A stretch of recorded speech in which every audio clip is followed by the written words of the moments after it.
денеска политичката партија Левица свикува прес по повод отпочнувањето на нашата кампања, кампања поврзана со пописот, која што има за цел првенствено информирање, а понатаму преку информирање за недостатоците на пописот, за негово целосно делегитимирање, и ако овој попис не се одложи, не застане, и на крај за еден повик за масовно непопишување, тоест масовно неотварање врата на граѓаните. Овој попис ќе се, оваа кампања ќе ја водиме под мотото "Не отварам врата", и нашите барања се многу едноставни. Значи, ние бараме овој закон, тоест пописот да се одложи на 12 месеци, тоест да се одложи за април 2022, и понатаму да се донесе комплетно нов закон, затоа што овој закон имаше премногу недостатоци, комплетно нов закон кој што ќе биде донесен со широк консензус од парламентарните партии во собранието, затоа што тоа со претходниот закон не беше случај. И сега вака, значи, јас би спомнал и повеќе аргументи зошто ние ќе водиме оваа кампања. Например, од политички аспект, сите знаеме, овој закон беше донесен без политички консензус, беше истуркан насила во собранието, беше донесен, беше прво пуштен во редовна постапка и потоа тајно беше пуштен во скратена постапка, без знаење на опозицијата. Понатаму сите амандмани на опозицијата беа одбиени. Овој закон по кој што ќе се води пописот автоматски не крши многу од основните принципи кои што се препорачени од Обединетите нации и од Евростат. Например, ја би спомнал само неколку. Например, и во законот и во методологијата не се дефинирани личните документи, само пишува соодветни документи.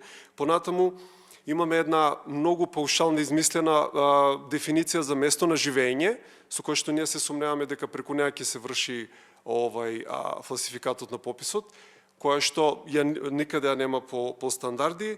И понатаму една од најглавните работи е дека може трето лице, значи, да дава податоци, лични податоци, зборам, кои што се заштитени со меѓународни конвенции за друго лице, како да кажам, одправен аспект спротивен на повеќе членови на Уставот, например на член 39 од Уставот, на кој што гарантира здравствена заштита на секој граѓанин на оваа држава, и вие во пандемија апсолутно не може да го терате овој попис, понатаму на член 18, каде што член 18 од Уставот, каде што се гарантира тајност на личните податоци, кој што исто овој закон флагрантно го крши. Зошто? Затоа што, нели, како претходно спомнав, може трето лице да дава податоци во директен конфликт со барем 3 специјални закони, тоа е Законот со управување со кризи, Законот за заштита на населението на заразни болести и Законот за заштита од спасување,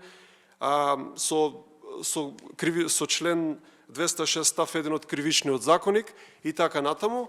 И на крај доаѓаме до ситуацијата во која што моментално се наоѓаме, тоа е пандемијата на COVID-19, и во ситуација кога вие имате една од највисоките смртности во регионот, имате огромен број на заболени, имате по 300-400 дневно заболени, за утрешниот ден се најавени и рестрикции, вие да туркате ваков процес насила е апсолутно недозволиво, и затоа ние ќе направиме се да го спречиме.